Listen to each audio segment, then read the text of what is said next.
Hello and welcome to Early Childhood Ireland's podcast, which features interviews and discussions on all issues relating to high quality in the early years and school age care sector. In our episodes, we've a range of speakers who are leaders in the areas that matter to Early Childhood Ireland members. This podcast series is proudly supported by Aricus Insurance, which offers a comprehensive range of cover at discounted premiums for both business and personal insurance products. So visit www.aricus.ie for more information. I'm Maura Corbett and I work with Early Childhood Ireland. Back in July, Early Childhood Ireland introduced our budget submission for 2026, outlining what we in Early Childhood Ireland would like to see introduced to support the early years and school age care sector in Budget 2026. We held an event called Meet the CEO, where our CEO Teresa Heaney and colleagues from our policy and advocacy team met TDs and senators to outline the vital role our sector plays and how important financial support for the sector is. Planning a budget submission requires research, discussions, consultations, and then deciding what to focus on in terms of what measures will have the most impact to support children, families and educators. So once again this year, to tease out some of the detail in our Budget 2026 submission, I'm joined by my colleague Frances Byrne. Frances is the Director of Policy in Early Childhood Ireland and has a huge interest in advocating for children in early years and school age care in member settings in Ireland in relation to government policy. So Frances, you're most welcome and thank you for joining me today. Thanks so much, Maura.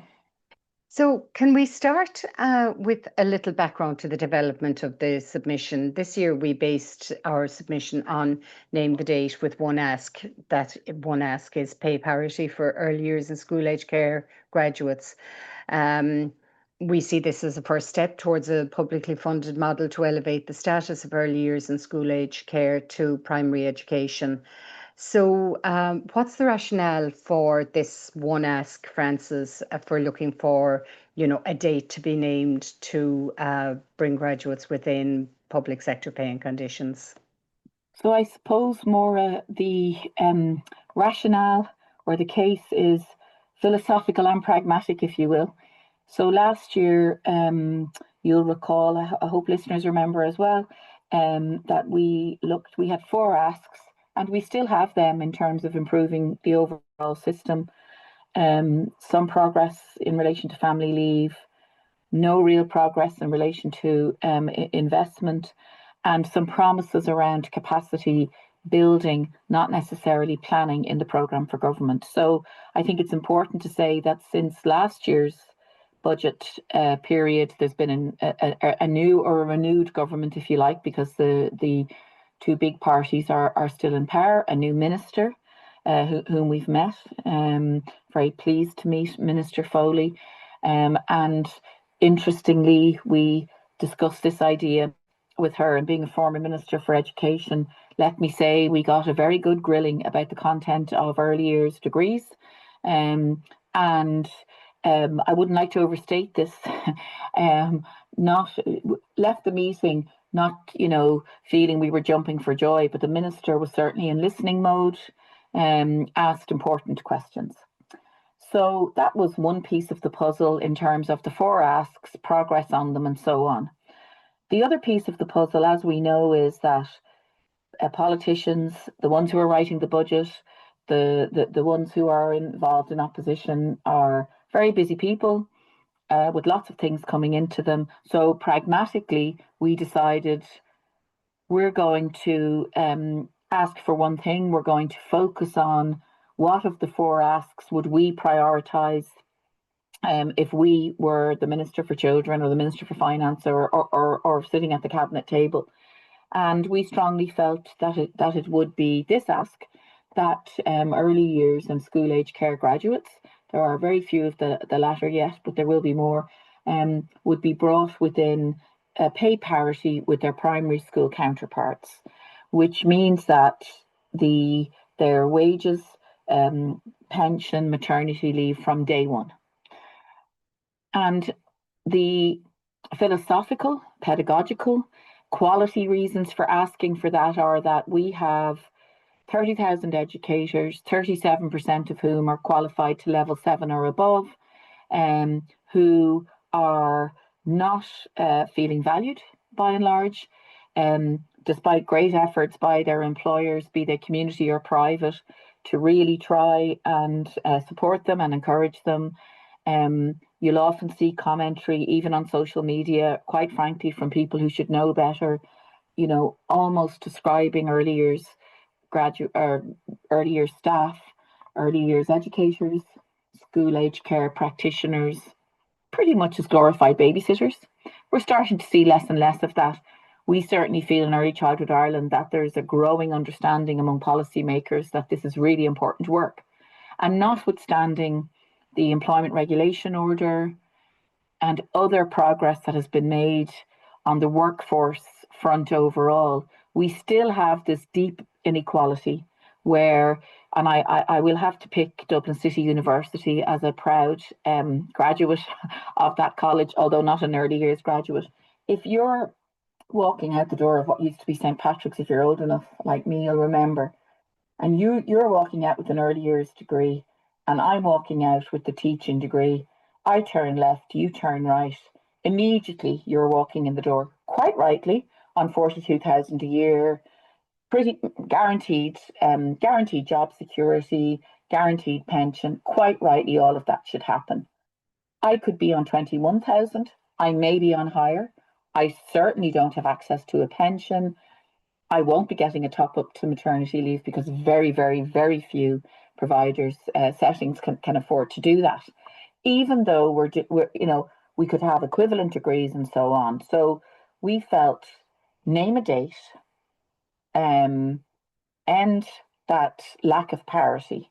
And even if that date is in the second half of this government, so if Pascal Donoghue or Jack Chambers, whichever one of them chooses to announce this on budget day, was to say September 27, because we often look to September as the beginning of the programme year, then that would give, even if it was 2 years away, you and I know, every one of our members knows, very different conversations would be happening in third level institutions. Very different conversations would be happening in settings. And we wouldn't be seeing that division between graduates of equal qualification. We also wouldn't be seeing the heartbreaking thing that happens, which is graduates never coming into the system at all. The So drain. that's why we prioritized it.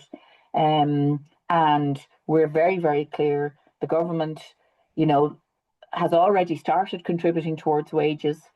We're calling it a first step towards a more publicly funded model. Actually, it's the next step because wages have been covered already. So it's not the big deal it would have been 10 years ago, which is also a bit of pragmatism on our part.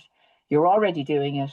There's nobody. We've been asked lots of questions at the Meet the CEO event, as I said, by Minister Foley, by officials and others. Nobody has said, which is what the mantra would have been pre-COVID, oh, the state can't be getting, a wages bill, because the state did cover wages during COVID and has since covered wages through the ERO. So it's not rocket science anymore. And finally, it's what happens in other countries. Mm. And this country has a first five strategy, and which is really based on research and evidence. And having looked around the world, not just at the Scandinavians, having looked down under as well, having looked everywhere, has said we need a graduate-led workforce. And we really believe in Early Childhood Ireland. That goal, which is to be reached by 2028, is not going to be reached unless we do this, because we're just not going to be able to attract and retain graduates. So there are all the reasons why we went for the one ask. And we're saying name the date. We would love it to happen in 2026. Of course. But realistically, we believe even if it happened 27 or 28, it's a game changer overnight. Yeah. Yeah, and the positive impact that would have on children. I mean, we all know there are immensely skilled and dedicated educators with level 5 and level 6, but the consistency that even making conditions more attractive for graduates, the consistency that would bring in terms of reducing staff turnover, like you say, keeping people in the sector. I mean, we've never had more graduates, but we still have huge challenges from a staffing point of view. So Absolutely, it would be absolutely. immensely beneficial for children as well, which is, Yeah, which is the number one reason for the doing it, number of one. course. Yeah, And yeah, it isn't a panacea. You have to have career paths, you have to have everything that goes with professionalization. But can I just talk about level 5 and level 6? It's certainly one of the questions that we get asked. And we are saying this is a first step, but it's not an on its own step. mm, This has to be part of much wider developments which have been promised. So you and I have discussed this before, Maura. Early Childhood absolutely. Ireland is not looking for anything that isn't already in an existing policy. As it happens, we agree with the overall um, direction of travel, with one exception, which is we were delighted when the country, the society reached the €1 billion, the doubling promise in 2023. We need a new investment target. There's no commitment to that at the moment. We absolutely need it. But other than that, we agree with the overall direction of travel. It's not happening fast enough. There needs to be a proper recognition of prior learning for level 5, level 6s, people who have ambitions to go on to level 7, level 8, and beyond, and people who don't. So we need to have that balance in settings between absolutely people who will have degrees and absolutely people who won't. Both need proper terms and conditions, both need a pay scale, both need career paths, both need demands, is a word I use very carefully, put on them in terms of you must complete CPD. That will never be a problem because we already know for decades with no requirement, Mm, educators flock to CPD, often in their own time. yeah, All of that has to be supported. There are commitments in nurturing skills, the workforce plan for all of that. It must be moved on alongside this. If Pascal Donoghue or Jack Chambers was to stand up on the 7th of October in the Dáil and say, we're doing this, the date is September 27, we would be, thank you so much. This is fantastic. Really interested in working, and I'm sure others would be too, in getting this across the line. Let's also talk about people who aren't graduates. Let's talk about it, improving the learning fund, adding to learners fund, adding to it. Let's talk about recognizing prior learning. Let's talk about proper pay scales. The ERO has moved things on. I think more importantly, what it has achieved is the state covering the wages. The wages are still not high enough. I don't think mm, anyone who's involved in the process would say that they are. So we need to get to a base level for everyone that's completely acceptable, that's above the living wage, that's attracting and keeping the right people. And we need all the professionalisation that goes alongside that. absolutely. And the impact that would have on society, educators, families, settings would be immense. So I'm going to go back to our press release at the time that we issued the submission. In that press release, we refer to a Donna O'Malley moment. Now, I am certainly of the generation that benefited from this Donna O'Malley moment, probably wouldn't be in the position I'm in now.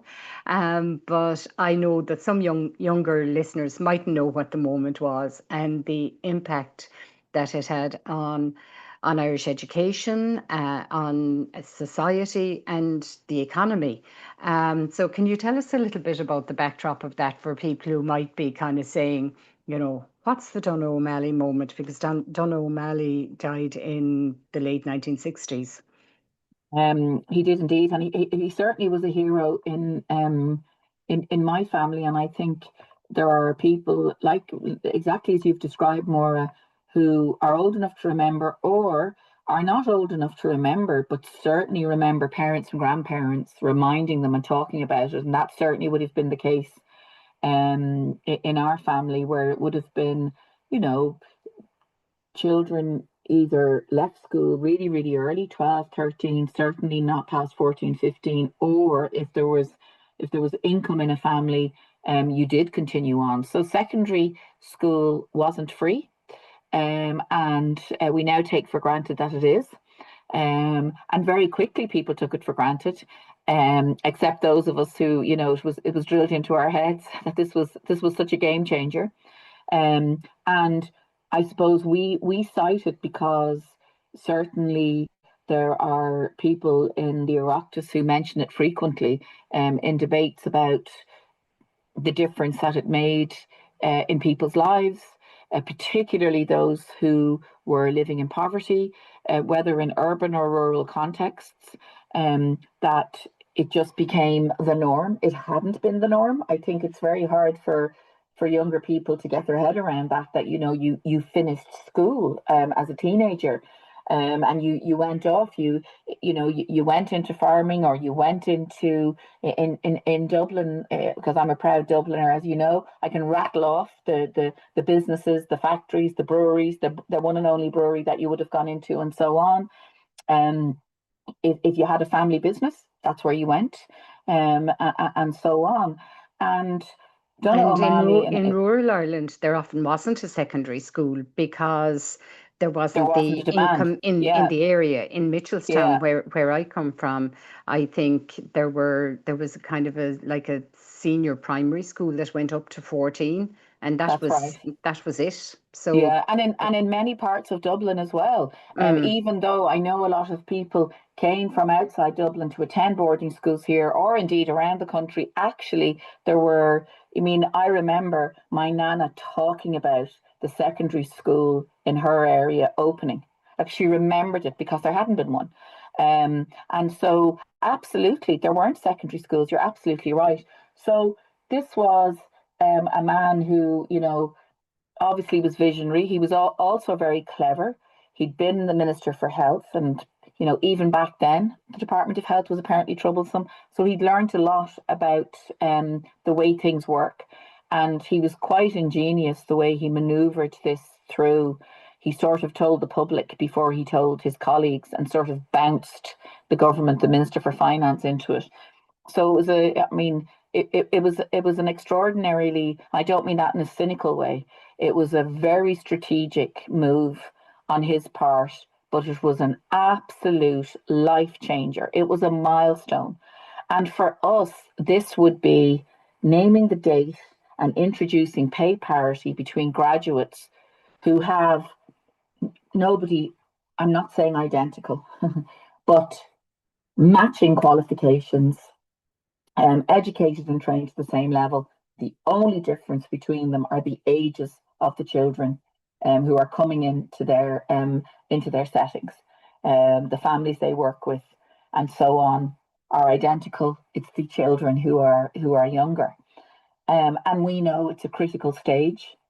We know that if you look across the other countries that we would be citing every day of the week, they're graduate led workforces. It's transformative for children. It means that, as you have said earlier, consistent quality experiences can happen.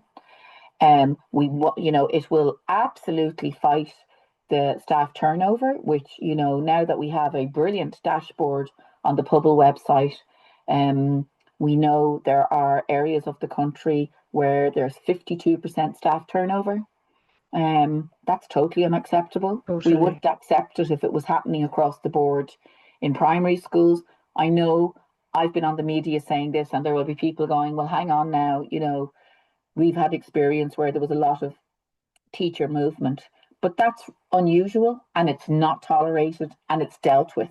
Whereas we're kind of, as a society, tolerating what Pubble is telling us, what parents see every day. The average turnover is just over 24%. SIP2, the trade union that unionises staff in the system, tells us that's the highest level of any sector in Ireland. These are young children. That's totally unacceptable. It's also unacceptable that a largely female workforce is being treated like this. It's totally unacceptable as a society that we would be allowed, not that it would be okay if it was men, of course it wouldn't, but we know it's largely women. We kind of see it as women's work, and therefore low paid. No, we should be elevating it the way other countries have elevated it and said, this is important, this is a viable career, these are the most important years in children's lives. Parents, parent or guardian, parents should be supported to stay at home as much as possible during the first year, financially, time off, all of that. And then after that, we need the best, the most highly qualified people in our society working with young children. So for us, naming the date is the beginning of that. Adding on all of the great things that have already happened to date, not being churlish about that, but from a government point of view, they're not going to get those additional places that they want. They're going to be, very disappointed trying to reduce fees. Therefore, what will happen? We know because we saw it when the National Childcare Scheme, when the subsidies increased twice over. What happened? Every one of our members will tell you this. Demand increased. We have members in Early Childhood Ireland everywhere, all over the country, who would love to expand, who would love to reopen the baby room they closed, who would love to double the size of their outdoor area and bring in more children. And the reason they don't do it is staffing. That's the reason. So even if they've access to funding, I'm not saying everyone has, but even those who have just are terrified about not being able to find staff. We have to address this so that other things can happen, but most of all, so that we can have high quality experiences consistently for 300,000 children, many of whom already have that, but we want to have it guaranteed, and this is an important part of the puzzle. Yeah, absolutely. It's children's rights. It's Exactly. it's something that that every child has a right to. Is that through their education system they have exactly, because the we best. consider it every teenager's right to have secondary education, and that's exactly where we need to get to more. It should just be a right. It should just be like Denmark. Parents get the phone call, families get the phone call before the child turns 1, guaranteed place in a setting. Or do you think that your child will be better with a childminder? You go and meet, you make up your mind. It's totally taken for granted in Denmark. That's the way it should be here. Just like secondary school is completely taken for granted. In fact, we put things in place to make sure children attend.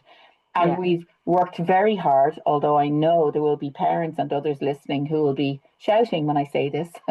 We have worked very hard to try and improve access for all children, all young people, to complete primary school and to access secondary school. A lot more work to be done there. I completely accept that. But we see it as a given and we get frustrated when it doesn't happen. We need to be the same about early years. It's every child's right.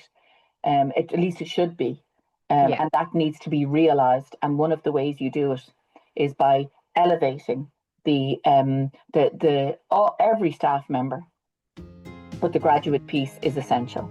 The educators who deliver it. Frances, thank you so much for coming on the podcast. It's so interesting to tease out, and the ramifications that one, I won't say simple measure, but just one measure would have such an impact on so many of the aspects that are challenging in the sector. So we look forward to October the 7th, and we'll keep everybody posted. So Frances, thank you so much. Thanks so much, Maura. And thank you for listening to this episode of Early Childhood Ireland's podcast, which is proudly supported by Ericus Insurance. If you enjoyed it, please subscribe and spread the word to your friends and colleagues, and stay tuned for our next episode.